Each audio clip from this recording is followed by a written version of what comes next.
What's up, you guys? Welcome to episode 441 of the Established Run NBA podcast. I'm Mike Gallagher here with Saum Jafarinia to talk about the Western Conference. We haven't done a pod in a couple weeks. We've been really busy with Dink being on baby leave. Shout out to baby Dink and Theodore, beautiful baby boy. So we've just been kind of busy with projections. I'm doing all the shows, and I'm like a little contented out here, which I never thought was possible. But yeah, excited to get back on here. We'll be back to more schedule stuff. Obviously, we're trying to do pods probably 2 times a week again with the playoffs around. Obviously, much later load for us on projections. But appreciate you guys who have missed us. That's cool that you're thinking about us. But we're back here. Sam, how's it going?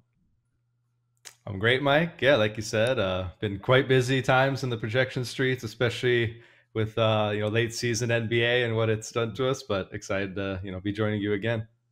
Yeah, we could do a whole pod on like tank ranks and stuff. This has been absurd. Sam and I just did a hike together. We just were complaining about like we only have like 4 more days of doing Jazz projections. Like it's so bad. But we're gonna keep it. We're mostly positive. We are gonna talk about the best game of the season. I would say the double overtime thriller in Denver. We're going to talk about the Memphis Grizzlies firing Taylor Jenkins, and then we're going to kind of set up a little bit of a Western Conference kind of hierarchy here. I'm big into playoff best ball, so hopefully maybe that could kind of help for how you guys may want to approach that there. But yeah, let's start with the crazy game. Obviously, the Joker's 60-point triple-double, but the thrilling end of this game, one of the best closest to a game ever with the insane shot making from Ant. Joker just nonstop 60-point triple-double. And then the ending, of course, which I think is the headline here. Russell Westbrook has an open layup, misses it, runs down the court, and fouls Nickeil Alexander-Walker, who was so good in this game there. But yeah, thoughts on this game and anything. We'll talk about takeaways, but just how did you feel when you were watching this game? I mean, just like you said, a game of the year. It had everything you could want. The double OT, epic Joker performance. We both teams not quite at full strength, but still enough to give us a thriller. It seems like every time these teams are going, Wolves always ready for them too. But yeah, I mean, I think of course all the attention went to the end of the game, as probably should with the sequence you mentioned on Westbrook. But I mean, everything about that game, it just had everything you wanted, right? And had a little of a struggling to start, but really stepped up in those OTs. And Nickeil Alexander-Walker all game, where they're missing Dante DiVincenzo, Naz Reid off a bench, but he really took on that role great, and he was awesome. So really great game, and Wolves do it yet again to the Nuggets as they've done all season, and just continuing on what they did from the playoffs last season. Yeah, 6 straight wins now. Incredible fashion. Obviously, last season had so many. I mean, almost all of them have been great. And then the Wolves have kind of smashed them. Missing Aaron Gordon the last time was a big deal. Aaron Gordon was fantastic as well in this game. Just 3-point barrage from Aaron Gordon. Let's talk about the winners first. Yeah, and I mean, you could tell by watching this game, they were really trying to take Anthony Edwards out of this game. Obviously, he really turned it on the second half to get them going there with, again, the huge shot makings down the stretch there. But yeah, that was, big Aaron Gordon performance defensively early on. And just, Ant is just such a freak athletically that he was able to carry them. Should note that his passing was really good in the second half too, really distributing the ball, hitting a lot of 3-point shooters as well. But yeah, anything you want to add on Ant? I want to talk about Julius Randle as well. And then, yeah, anything else here, that you saw? Gobert was pretty good before fouling out too. Hit some really big offensive rebounds. But how do you feel about the core Minnesota guys, and not including Nickeil Alexander-Walker? But we will talk about him. Yeah, I mean, I think the decision making on Ant is what really stood out to me in those OTs, where he had a perfect balance because they were doubling him. It felt like every possession almost he was coming down, and he was making, it felt like, the right decisions every time. And when he needed to be aggressive on any possession, he was ready to go. But it's also credit to the Minnesota role guys; they were all doing their job well too. And when Ant was willing to distribute to them, and you said besides Nob, I mean, really just anytime around, he was just doing exactly what was needed. And I thought it was interesting too at the end of the post game when they did the Ant interview, and Ant said, "No, we got to get Na in here." Like he was pointing to him saying, "Come over here," which I thought was a really cool moment. So yeah, I think Ant's play and decision making down the stretch was really what stood out to me, and just really handling all those doubles that Denver's throwing at him just really the right way, it felt every time. Yep. And then Julius had to guard Joker, which they don't, I mentioned in our Slack, like once Jamal Murray got ruled out, like, just jam Joker points. That's just how they cover him. They just try to take away their perimeter guys and just let Joker score 60.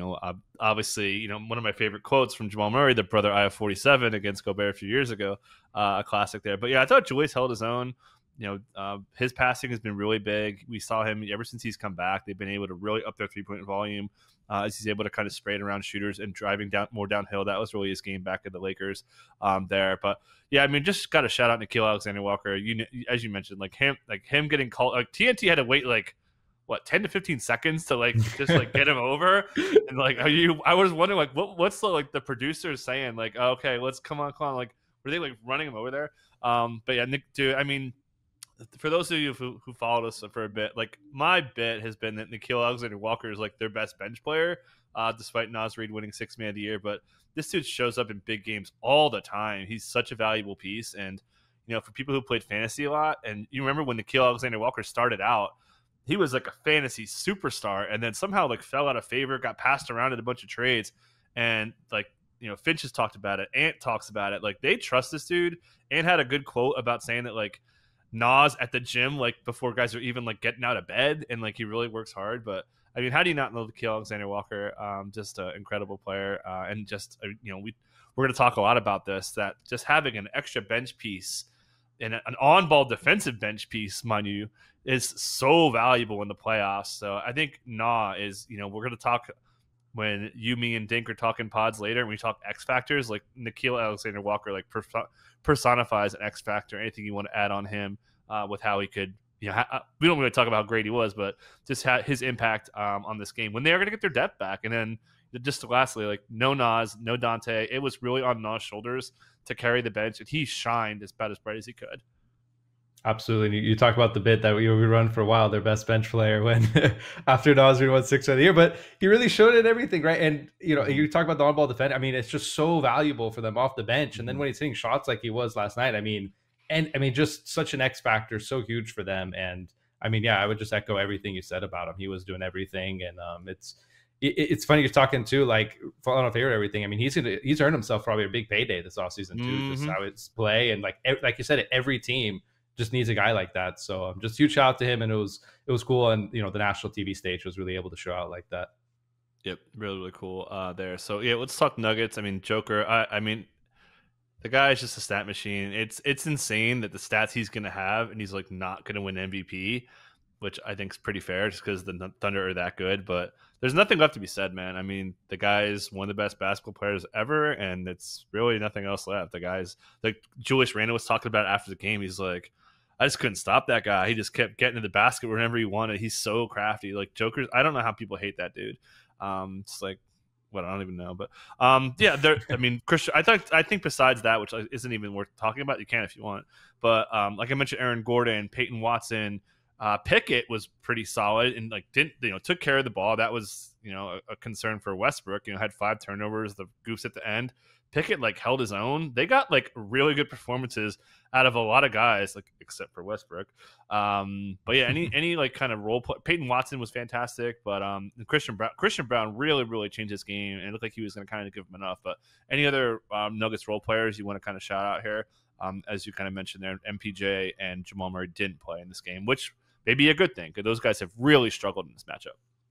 Yeah, I would just say on the Jokic point too. I mean, so just entire second half and both OTs. Yep. I mean, but still just continuing just to dominate. I mean, what more can you say about the guy? But yeah, I mean, speaking on the depth, and that's something we've talked about. That's just kind of been a topic of Denver all season, right? It's just kind of the depth and Malone not trust. But Pickett is, I mean, from that game, he was giving them a lot. He got 30 minutes. Last game, and they lost though, but he was giving them good minutes. So I think if he's a development that they can maybe give him an extra piece to trust in the playoffs, would be a huge boon, because again, like I said, it's just the theme of the Nuggets all season has been how much they've been riding these main guys and how is it going to look in the playoffs. So if they could just give them any extra depth piece off the bench for them, where really right now it's Westbrook, Peyton Watson. In that game was it was fine. He had some good defensive plays, but wasn't amazing or anything. But just having any more of a depth piece will be big to them. And with the week and a half left, if he continue showing some that, I think it would be big for the Nuggets. Yep. And then looking ahead, I mean, there's a pretty damn good chance that these teams play each other in the postseason in the first round, which I guess kind of gets me to my next point. If you're Denver and they've got your number, man, six straight last year, game 7, crazy, they've got your number really bad. We talked about it. Everyone's talked about it. They have a formula to beat Denver better than anybody in the NBA with the size that they have. If you're Denver, do you like tank it off and but then again like you OKC in the second round. Like thoughts on what this series would set up as, and like would you potentially like blow the 3 seed, because I think the 2 seed's off the table now. Like they're not going to catch Houston. So yeah, how would you approach it if you're Denver, and then if they are playing each other, how would you kind of handicap this matchup? Agreed. I mean, yeah, they need that game last night against the Spurs. I know they didn't have Yeah. starts, but to have any chance at the 2 seed, that was really it. And I thought it was interesting too, Malone, when he was talking about the Wolves matchup and just kind of how they've had their number. And I think he had an interesting quote where he said they just play harder against us than they do anyone. Or he was saying that, the film scout. And I don't know if that's what you want to hear as far as like, oh, they're just playing harder, but that's what he said.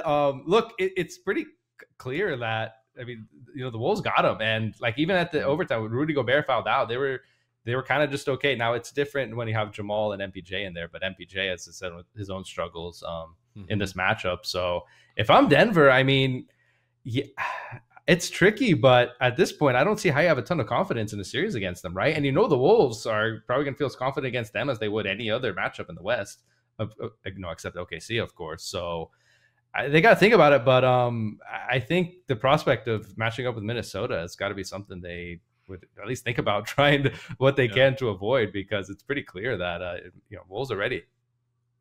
Yeah, they don't have a pretty big margin. They've got 2 on the Warriors, but like they got to win now to even like have that option. I'm gonna pull up their schedule really quick. They're at Golden State Friday. That is a massive game if they even want to play that card. They're Indiana at home, at Sacramento, Memphis at Houston. Houston won't have anything to play for. I don't think so. That game's going to tell a lot. I think they should go for it. They should get most of their guys back. We'll see if Michael Porter Jr. is back from personal issues. Jamal Murray's been managed a couple of games now. We'll see if he's back. He warmed up for the Minnesota game, so it seems like he's probably coming back. So yeah, and then Minnesota side, I mean, they are certainly in the mix. This could segue us a bit.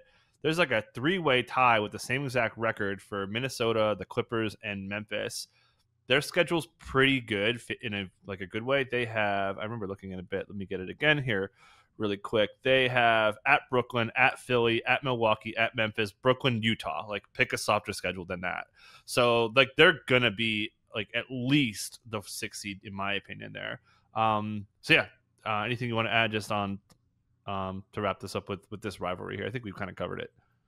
Yeah, exactly. And I think, as you mentioned with the schedule too, they got to feel pretty good about their prospects now about being able to avoid that plan. I mean, it's super tight, like you mentioned, but I mean, we're going to get to Memphis. It's hard to have a lot of confidence in them right now to supersede them. So yeah, I think right now, if you're Minnesota, you're feeling pretty good. Yeah. And then on the flip side of that, we talked about them being the Warriors, like give the Warriors a loss and then hope that Minnesota, like that's what you want. Like get up to the 3, get Minnesota in the 5, and then you're perfect.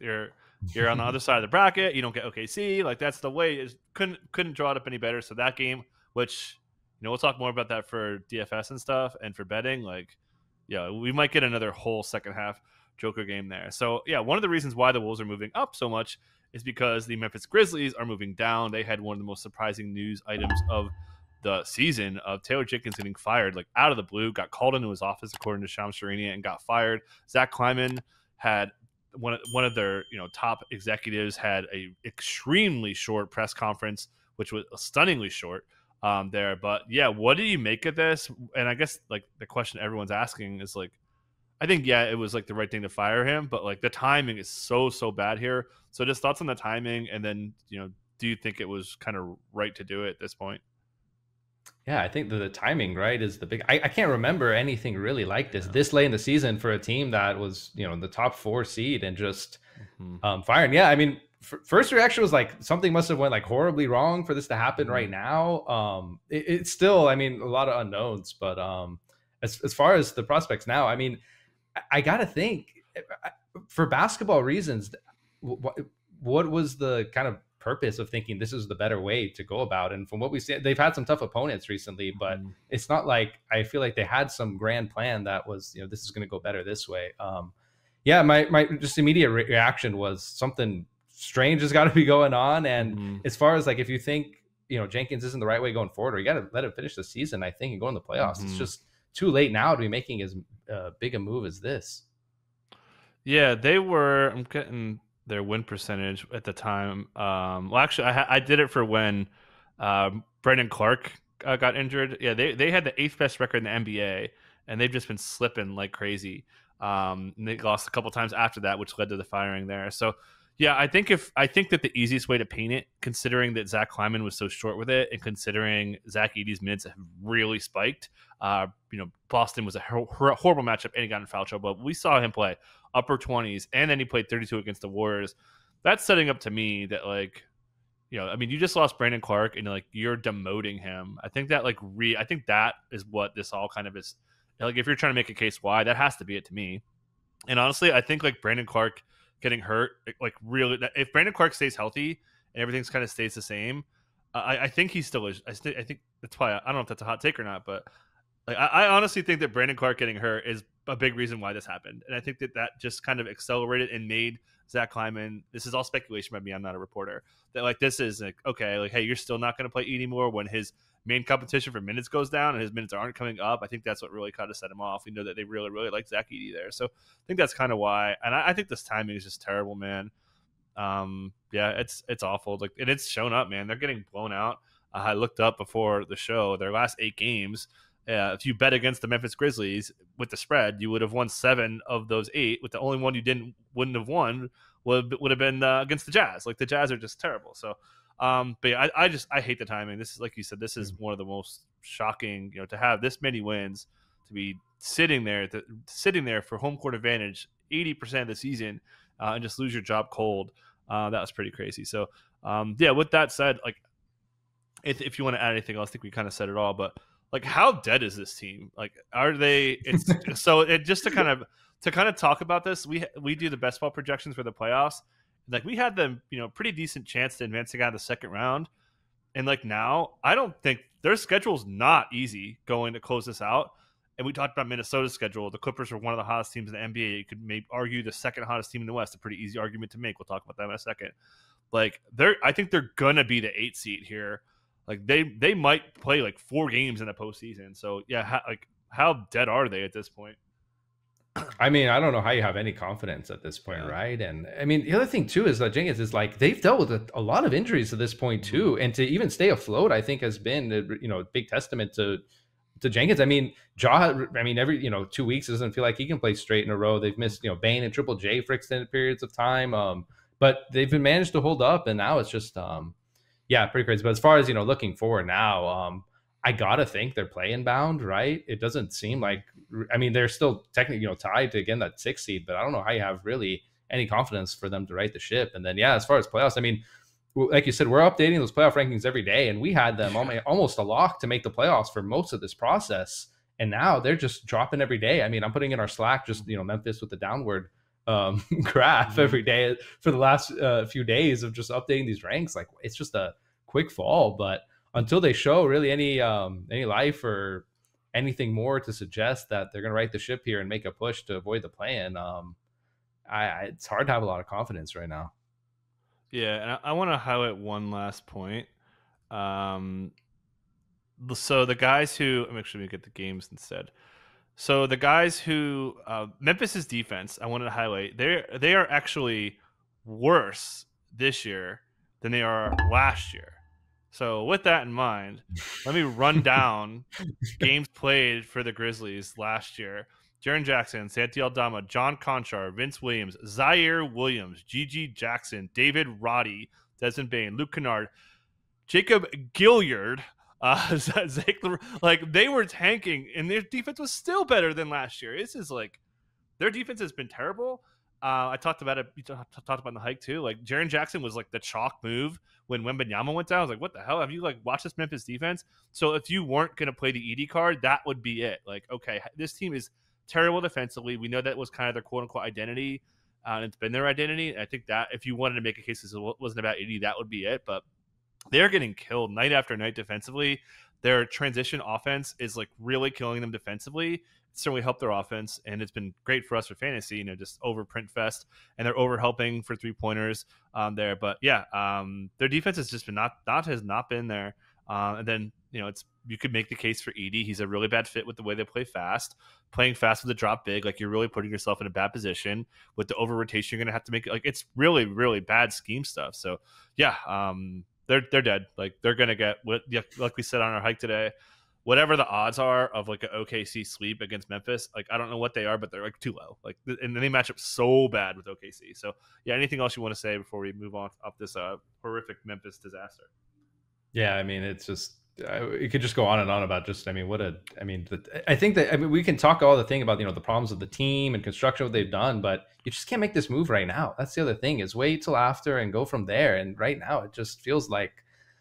I mean, what is the point of all this? So yeah, I mean, it seems that at this point, I feel like they're pretty locked into the plan, and even from there, I mean, getting out of the first round right now doesn't feel like really much of a chance at all, especially if they end up with that 8th seed against OKC. Mm-hmm. And like even against Houston, they match up terribly. Yeah. Houston's generally had their number as well, so like maybe they get 6 games in that scenario. I think Houston will roll them. We'll talk about them in a second. Yeah, so let's kind of take stock of the Western Conference to wrap this up. I actually want to start with the Clippers. We'll kind of work our way up here. Mm-hmm. I mean, there's no doubt in my mind. I don't know if this is a hot take, but like if I'm a team, I would almost be more worried about them than the Lakers, just because I think Jackson Hayes is a bit of a problem. It's probably a bit of a hot take, but the Clippers are freaking crushing. Like their offense is on fire. They've been one of the hottest offenses in the NBA. They have the second best point differential over their last 10 behind OKC.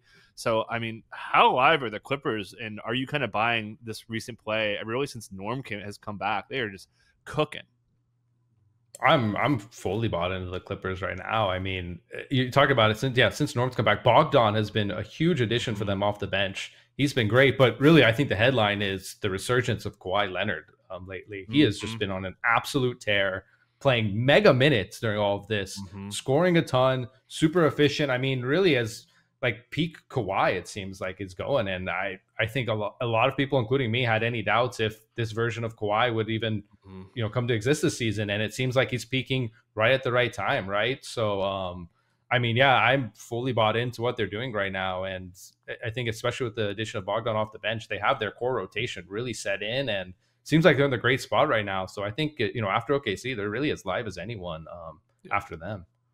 Yeah, they're over their last 12, first in half court offense, fifth in defense, defensive half court. They've got we think and I talk about this a lot, that when you have Harden and you have Kawhi, when you have Zoo, and you have Norm, like your half court offense is gonna sing, man.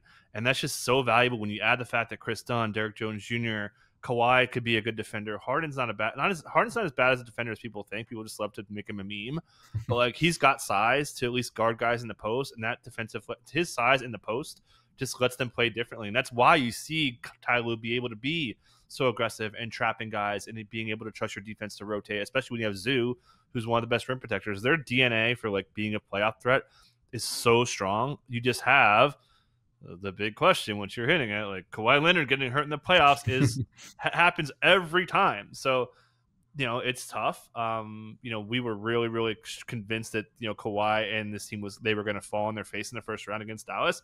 I don't know, man. Like, I might bet like almost like assuming they don't fall to like 8 somehow, which I feel very unlikely. I don't know. I might be picking them. Like I feel very good about. I thought Golden State might be more live than them. I don't know, man. I'm really drinking the Clippers juice. So I guess tying that together, of all the like threats, I think we'll start with the bottom half. We'll tie them in with Golden State and like Memphis. I guess if you're Houston, this is actually a good way to talk about it. I kind of threw a curveball at you. Houston should be the 2. If you're Houston, who do you not want to see most among Minnesota, the Clippers, or the Warriors? You want to see Memphis? Like we're done with that. So who would you like want to see most if you're Houston? I mean, I'm afraid I might be prisoner of the moment, but I think I wouldn't want to see the Clippers out of any of those 3. Like it's just if Kawhi is going to play like this and just they're really as strong as any other team. It's strong, and then the team I would want to play out of those 3, I think, would be Minnesota. But I don't think I don't think like I'm begging to play them as the other teams, but I think Clippers right now, and they're just peaking at the right time. They're hitting on all cylinders. The rotation is super set. I'm right there with you, just drinking all the Clippers juice. It's what they're showing right now, and it's really encouraging. And especially, I mean, the play of Kawhi Leonard, just can't say enough about it. Yeah, and they have, their matchup like play type wise poorly too, because the Rockets take away off ball shooting, take away transition. Like the Clippers don't do that. Like they're just pick and roll you to death, and then like pick your spots, swing the ball a couple times, is like dump it off the Zoo. They've got a good way to neutralize Zoo, but you still got to slow down Harden, Norm. They have like more offensive firepower than the Rockets have ways to stop. Where I think the other way. Minnesota isn't as tough for them. Like they've got ammo to throw at Ant.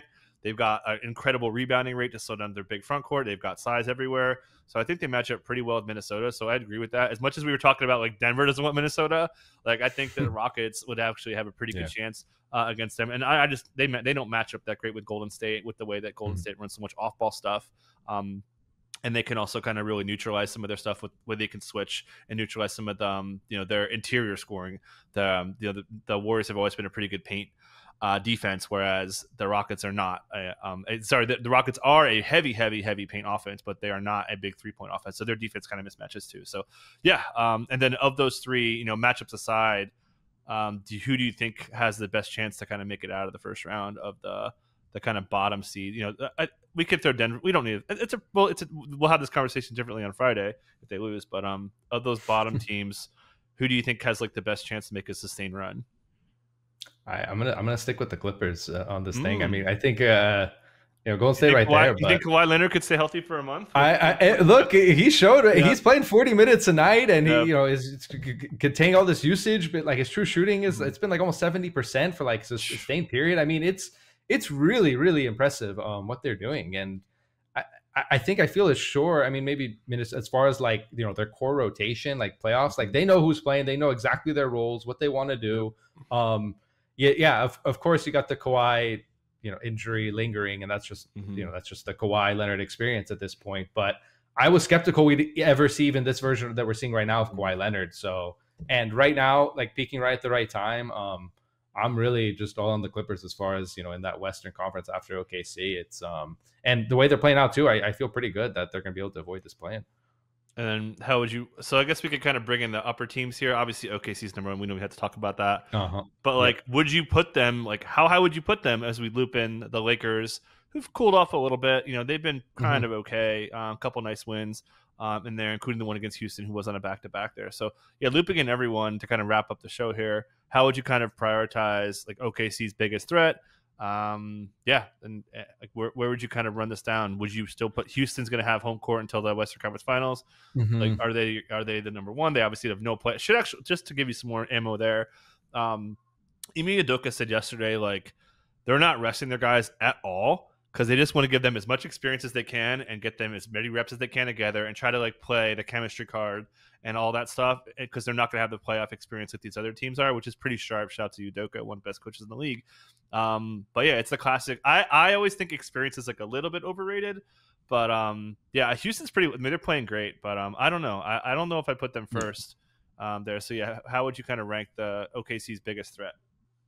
Yeah, I would just say on that Houston point too, and that against the Lakers a couple games ago, I think kind of really showed what the worries I have against them, where the half court offense down the stretch is just, I mean, they benched Jalen Green at the end of that game too, which you would think is, they've really been, at least at this point, their best offensive half court player. I'm just worried about, the half court offense down the stretch. I'm not really sure they're like, they feel themselves too. And it's just like, who is that guy? And Jalen Green, we see he's been awesome this entire season. We got to give him his credit, but as far as, playoffs and the half court offense, I'm not really that sold on them. So biggest threat to OKC right now. I mean, maybe a little biased, but I think the Lakers have shown enough with Luka. The Jackson Hayes piece is very worrying, but I just still think like, especially the way Reeves is playing right now. I mean, man, playoff Luka, we saw what he did last season, right? Just rolling through.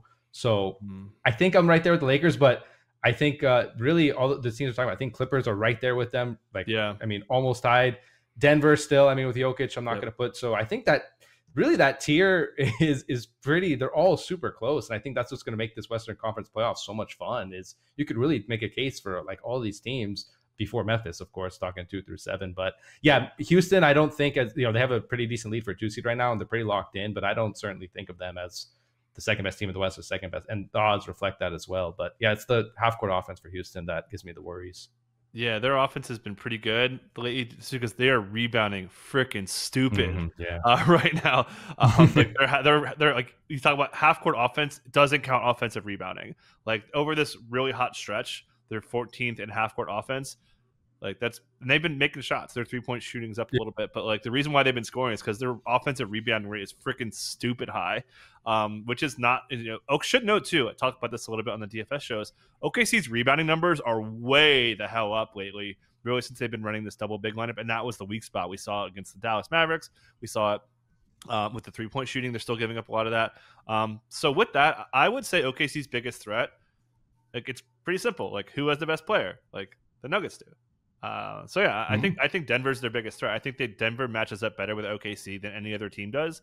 I think that the Lakers, because they have their strengths match up right with OKC's strengths, just absurd on-ball defense against that team who is so condensed on usage, and the way they could kind of switch and be able to play their schemes the way they want, the way they can clog the paint, is just really, really strong. So I think that Denver's a bigger threat than the Lakers are. Kind of the same thought there with the Clippers. I would have that. I would have it ordered like that. And then I'd have Golden State. I still kind of am buying what they're doing. Jimmy's been fantastic. And then the Wolves would kind of be next for me. And then I don't know. And now I think my point here is I don't think Houston can beat OKC. We'll see. Hey, they play each other on Friday. Maybe I'll change my tune. They did have a big win against them earlier this year. I just think they don't match up great with them. So yeah, any thoughts on there? With did my Denver piece kind of persuade you a little bit? I don't know. I just think having Joker is just the ultimate. It's a Joker card to play. Yeah, I think that's what it's going to take. Because I mean, even we're talking like best threats. I still think you and I both are taking OKC. 10 times out of 10 versus any of these teams. Like even Lakers, I mean, they're going to crush them. But my kind of thinking is you're just getting like just out of control Luka or like out of control Joker, and like that's really what propels. Because I think that's really all it is. Because OKC is just simply just way too loaded all around. So you need like all time like series performance from one of these superstars. That's really what's going to take to beat OKC, because I mean they just continue showing it. They're just too good. Yeah, and hey, maybe the Mavericks get the 8th seed and PJ Washington burns them. No chance of that happening again. All right, so that this was fun. We're gonna do a really fun pod next week. It's those of you who do best ball stuff. We're gonna talk about best ball swings, hits, and misses. Shout out to us. Gonna be a lot of hits. We think we had pretty awesome rankings this year. But yeah, anything else you want to kind of mention here is we're wrapping up the season, guys. I can't believe it's almost here. It's pretty crazy. Yeah, I would just say, especially on the projections, like there's a lot of just difficult situations right now between all the tanking and everything. But I think the Western Conference playoffs are gonna be a lot of fun. I mean, we just rolled off a lot of these teams. They all have a bunch of strength, play different ways. So this time of year, I know it's exhausting for us on the projections and we're just these teams doing whatever, but there's a lot to look forward to here in a week and a half when we get finally to the playoffs.